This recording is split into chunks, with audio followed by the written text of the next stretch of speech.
Yo no tenía la manera y la forma de poder entrar a Japón. Tenía que haber una carta de invitación, tenía que haber una visa, tenía que haber para poder. Es muy difícil entrar en el tiempo ese. Pero Dios abrió esa puerta para que yo entrara. Yo no era creyente, yo no conocía a Cristo. Mis padres eran muy católicos. ¿Qué pasó? Dios abrió una puerta muy bonita que yo pude entrar a Japón, sin problemas de nada. Si yo le explicara y le detallara, nos quedaríamos toda la noche. Le estoy haciendo un resumen para llegar al tema. Entré a Japón. Pasaron 7 años. Y en los 7 años conocí a un amigo y que la enamorada de él era cristiana. Y la enamorada de él me invita a mí. Cuando uno no conoce la palabra, cuando uno no está en los caminos del Señor, son cosas diferentes. Yo era muy borracho, tomaba viernes, sábado, domingo, fumaba, era muy pegado bien al mundo. Pasaron, la enamorada me invita a su iglesia y yo voy a su iglesia, recibo a Cristo, estoy haciendo un resumen, recibo a Cristo, pero esa era en una ciudad donde le llaman en Tokio, y ahí me cambian de trabajo a otro lugar que era Shizuoka.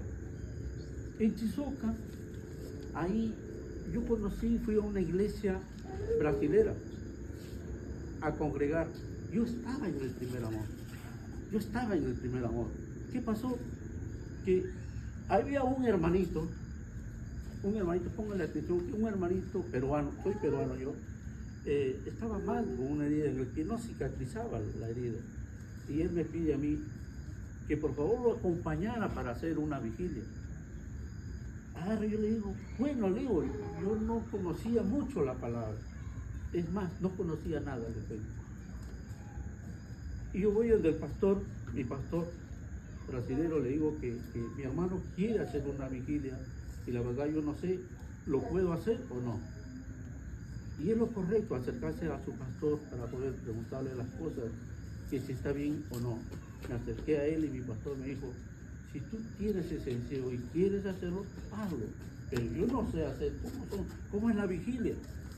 Él me dijo, me dio rápido los detalles y si yo tenía en el corazón de hacerlo, lo hice. Lo hicimos. ¿Sabe qué?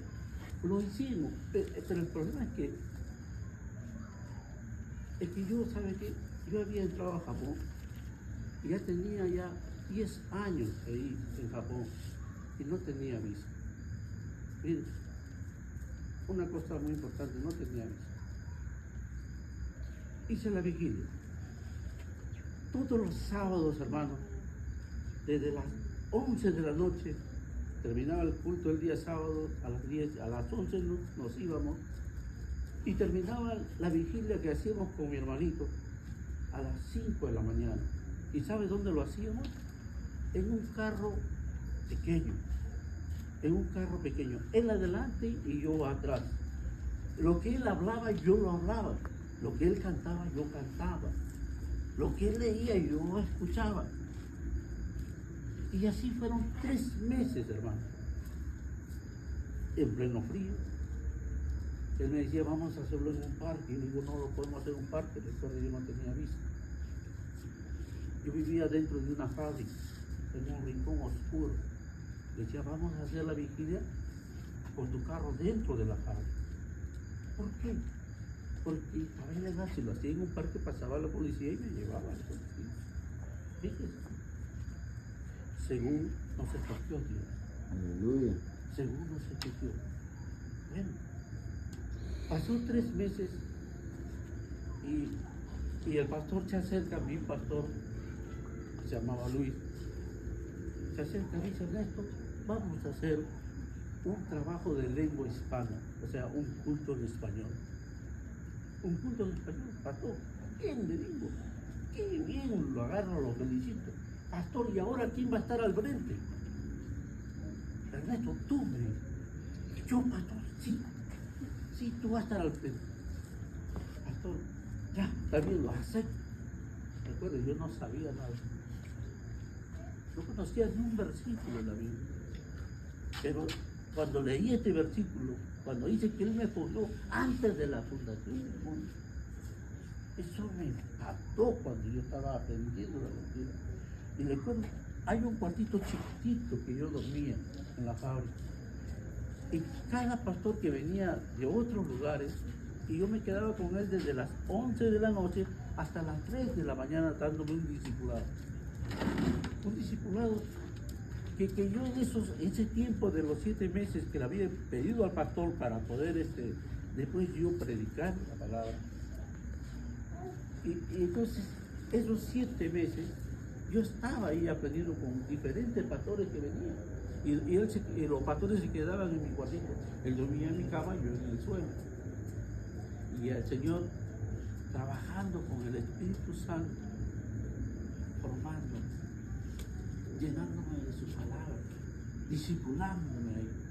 Y yo ahí aprendiendo y aprendiendo. Yo recuerdo, hermanos, que el primer culto, seguramente en la iglesia del pastor Juan hay un, ¿cómo se llama?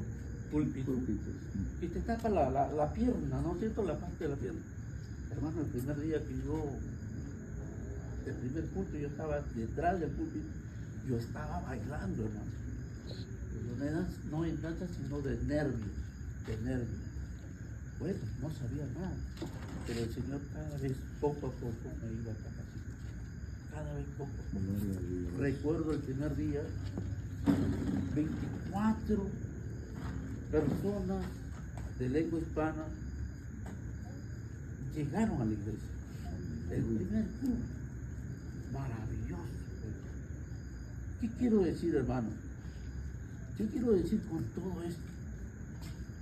Que cuando el Señor nos escoge desde antes de la fundación del mundo, cuando el Señor nos habla en Jeremías en el capítulo 1, en el verso 5, que yo te conocí en el vientre de la madre, yo te conocí, yo te santifiqué y te di como profeta a la nación. Esa palabra también se estaba cumpliendo en mi vida. Esa palabra se estaba cumpliendo en mi vida. Y yo sé, tengo la certeza de que también se va a cumplir en cada vida de cada uno de ustedes. Amén. Yo tengo la certeza porque si lo hizo conmigo, ¿cómo no lo va a hacer con ustedes? Aleluya. Si recuerde, yo era borracho, lo peor era. Y estando en Japón, en vez de aprovechar, porque yo cuando a Japón fui, yo dije, voy a estar un año, porque el sueño de todo que llega a Japón es estar un año, juntar su plata y comprar su casa. Es así. Pero miren, yo estoy llevando ahora 25 años ya en Japón. Y ¿sabe qué una cosa? Que dentro del carrito, cuando estábamos en la vigilia, yo le pedía una cosa a Dios, a nuestro Padre. Señor Padre, porque le escuchaba al hermano, envía pastores de lengua hispana. Necesitamos pastores de lengua hispana.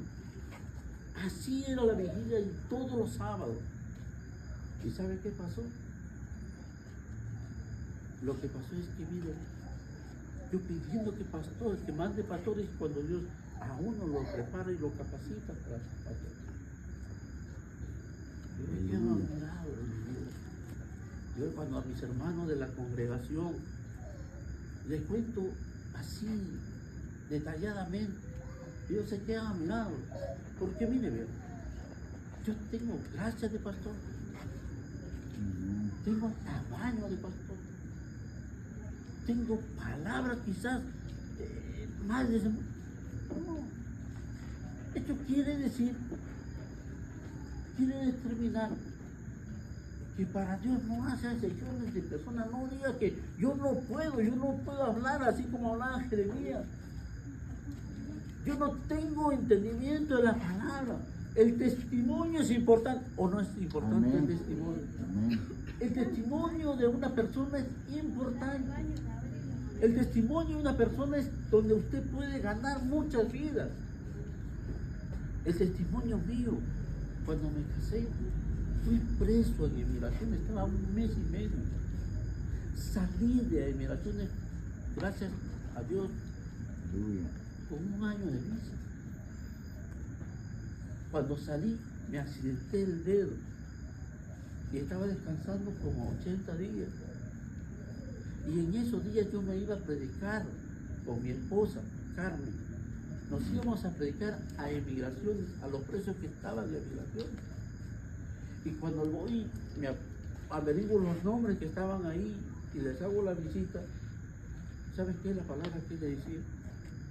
Yo le decía, yo sé lo que está pasando adentro. Yo te entiendo lo que está pasando adentro. Yo sé tu problema, lo que está pasando adentro. Y tanto los hombres como las mujeres me decían, ¿y cómo sabes tú eso? Porque yo he estado preso. ¿Ve? A veces Dios nos hace pasar cosas. Nos hace pasar cosas para aprender. Algún hermano, alguna hermana, alguna persona que está pasando alguna necesidad, algún problema, enfermedad. ¿Eh? Nosotros, cuando ya pasamos todo eso, nos acercamos y le damos la solución a su problema. Y más que le damos la solución a su problema, lo ponemos a Cristo para que más termine su problema de arreglar y sobre todo hacer que Jesucristo como tú y Amén. Aleluya. Hermanos, Él nos escogió.